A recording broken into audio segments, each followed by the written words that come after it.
Assalamualaikum warahmatullahi wabarakatuh. Waalaikumsalam warahmatullahi wabarakatuh. Hari ini kita dipertemukan dalam wadah pembelajaran singkat, katanya Kultum.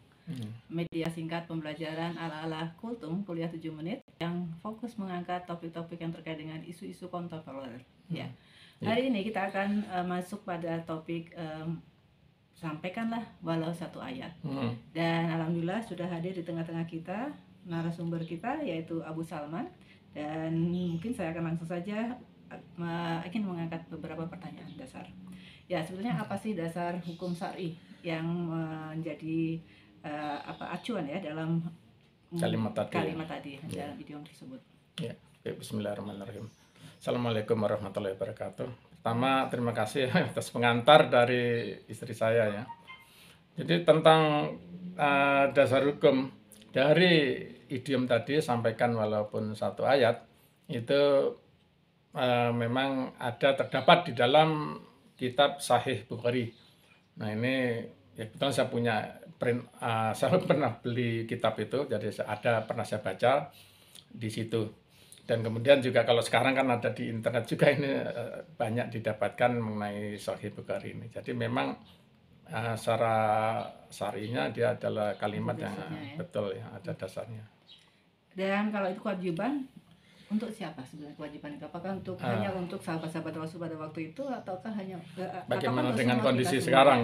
Ya, kita semua. Jadi kalau wajibnya gitu, wajibnya bahasa apa yang kita harus kita harus baca ya hadisnya itu sanadnya secara lebih teliti.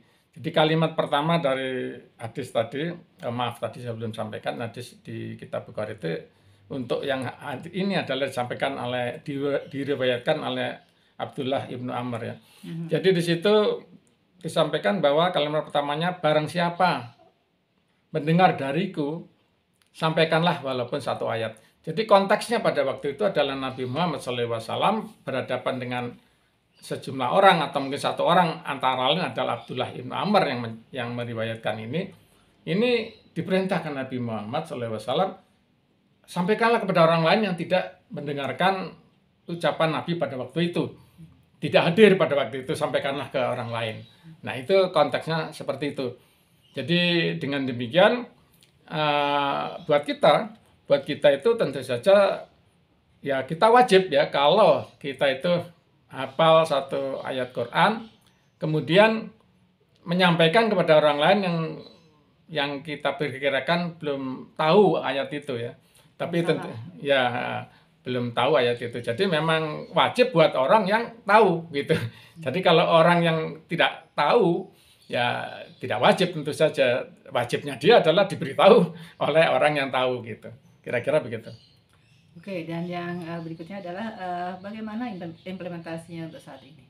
Implementasi sekarang ini zaman now ini zaman internet ya. Ada medsosnya. Nah ini kita harus hati-hati karena redaksi daripada hadis tadi di kalimat terakhirnya adalah barang siapa berdusta atas namaku, maka bersiap-siaplah tempatnya di neraka. Jadi di sini konteks yang pada waktu itu terjadi, Nabi Muhammad itu mengingatkan kepada para sahabat, ya jadi sampaikanlah dariku walaupun satu ayat kepada orang yang tidak hadir sekarang ini. Ya. Tetapi barang kalian berdusta, artinya apa? Artinya kalau kalian itu mengatakan, kemarin saya ketemu dengan Rasulullah mengatakan ABC padahal tidak, maka itu berarti dusta yang sangat besar.